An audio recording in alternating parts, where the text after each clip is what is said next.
Well, most economists expect a Reserve Bank to keep interest rates on hold today at 3.85%. It's about a 36% chance that they go up.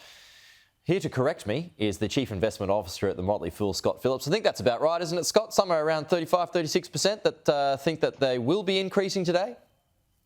Pete, you're absolutely right, and good morning. The key thing, though, is the bond market, at least at the end of last week, pricing a 60% chance. So you've got economists saying probably not, but possibly. You've got the bond market taking exactly the opposite view, which is probably, but maybe not. So I think we're fair to say nobody knows for sure. That's exactly where we find ourselves.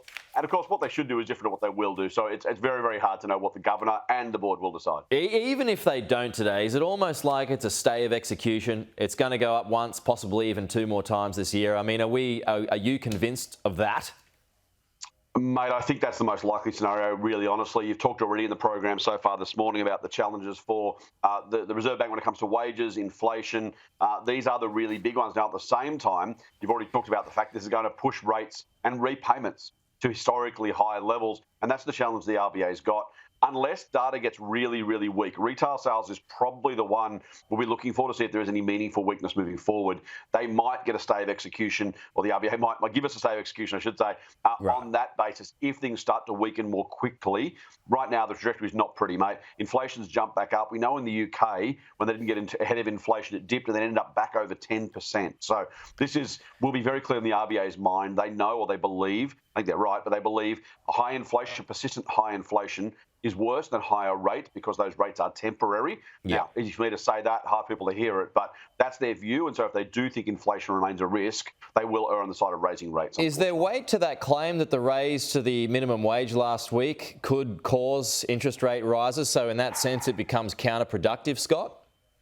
Yeah, very, very potentially, Pete. Look, the governor has said 4% was as high as he wanted to see. Now, we've seen a raise given or announced for the New South Wales Public Service of over that amount. We've seen 5.75% on the minimum wage and award wages. That impacts about 20% of Australian workers. Net, that's not overall of the entire economy. If the RBA wants to, they will say, look, for now, that's just part of the economy. Not everybody. If you're not covered by an award, you don't automatically get it. That might give us some cover to not raise rates if that's what they wanted to do. If it goes, my real fear, mate, is not the award increase. It's the fact that everybody else goes to their boss tomorrow morning and says, hey, I've just heard the award's going up 5 3/4. I want some of that too. And it gives people that kind of moral authority, if you like, to go and ask the boss, say, hey, everyone else is getting one, I should get one too. That flow-on impact is what I think the biggest risk is when it comes to wages across the economy. That's a wage price spiral, isn't it?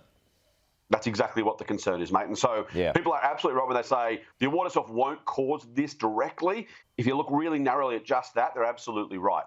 If you broaden out, though, and say, when all of us say to the boss, I want some too, that is the spiral you've referred to, absolutely. And it's not just, rates, energy prices, and claims this morning that it's going to take years to get back to pre-pandemic levels. There's not enough renewables coming online as well. That $275 saving pitch by the government, it might be time for them to write that off, I think. Mate, so talk about silly political promises. We all know elections do silly things to politicians. Making a promise like that, which realistically can only now be kept by virtue of more intervention, maybe more price caps or subsidies or something else. And for all I know, the government might get desperate enough and just give people a credit to make sure those bills go down. But the wholesale price is not going to fall. There is nothing fundamentally in the market that we can see from here, including, by the way, the energy bosses. Alinta CEO talked about the fact that over the next 5 or 6 years, there is more supply coming out than going in. You know what inflation does? We've just seen it over the last 18 months. If we see less supply and no reduction in demand, higher prices are going to have to be the result. Scott Phillips, break it down so well as usual, but one day we'll have some positive news to talk about. Talk to you soon. Fingers crossed, Pete. Thanks, mate.